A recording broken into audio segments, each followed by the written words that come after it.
I think one thing we have to do is rewrite a more responsible history of what has happened in this land for a long time. Not in the last 3,000 years, not in the 1400 years. What people in this land have done for a long time has to be brought back. In other countries, people are studying this. If you go to…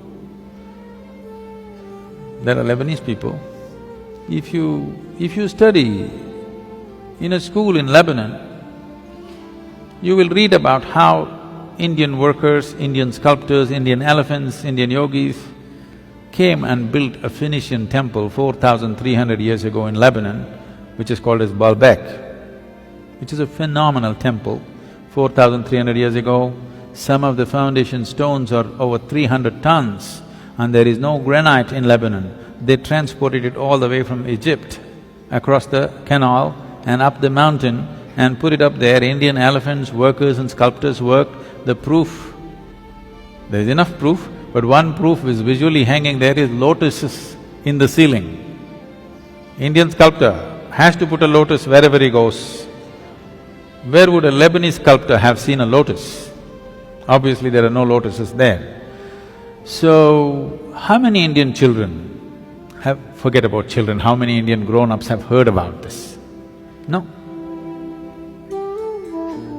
The Tamil kings went and built Angkor Thom and Angkor Wat in Cambodia. Angkor Thom is the largest religious building on this planet. The intricacy and the engineering, the sheer design and engineering of how these temples are built, if you go and see, you will feel proud of being a human being. Because if human beings can think something like this 1,000 years ago and manifest it, it is too much. This was done by the Tamil kings, most of the work done by probably the Tamil labor. From first standard to 12th standard, does any Tamil child even read a line about this in their history book? No. We only read how we were conquered, raped, looted, beaten by other people. Then if there is no pride, why would you want to recreate it? You need to understand this. A culture or a nation is just an idea. When human beings take this on as an identity, attach some pride to it, it burns through one's mind and into his heart. Now he wants to protect it, rise it, keep it clean, keep it wonderful. If you do not build pride into it, then people will want to avoid it. Everybody will want to avoid it. Now, whatever you think is most successful in the world, you will want to imitate that. Today, our idea of success has become purely economic, not aesthetic, it is not intelligence that we value, it is not wisdom that we value, it is not beauty or aesthetics that we value, it is not spiritual attainments that we value. Who is the big man in Coimbatore, if I ask?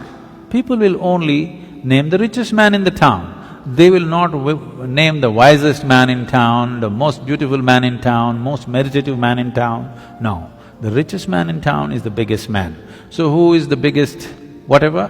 Whichever is the richest nation, whichever is the richest culture, power and money have become the highest goals, which itself is a very rudimentary way of looking at life. Because of that, right now, I promised the American meditators, next 2 years I'm going to invest a lot of time in United States, because knowingly or unknowingly, they have taken on the leadership in the world. In a sense, see, if all the American people wear blue workman's clothes, half the world is wearing Americans' workman's clothes.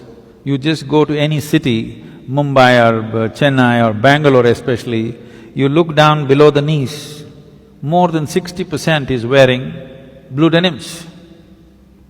When we have the most intricate weaves, there are over 120 weaves in the country which are unique and many of them are dying, no other culture on the planet has the variety of weaves that India has.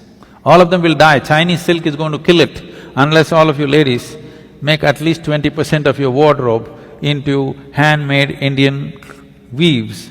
They will all vanish in the next 10 or 15 years. Why is everybody wearing not even American executives' clothes, American workman's clothes?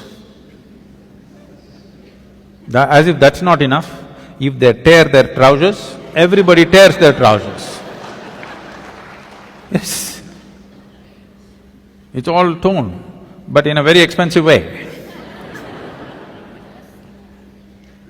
Now, if Americans put carbon dioxide in a bottle and drink it, even a kindergarten child knows human body needs oxygen, not carbon dioxide. But because America drinks carbon dioxide and says this is the real thing, more than half the world drinks carbonated water today.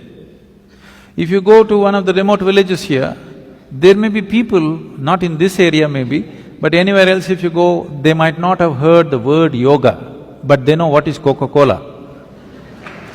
Okay? So, I thought if Americans tear their trousers, everybody tears, Americans wear their pants down in their seat, everybody does the same thing, Americans drink carbon dioxide, everybody does that. So I thought if we can get America to meditate, the world will meditate.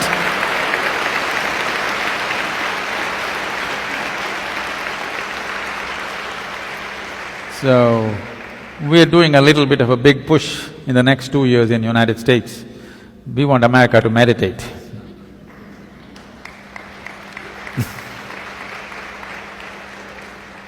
They're kind of getting ready, they're tired of the carbonated water.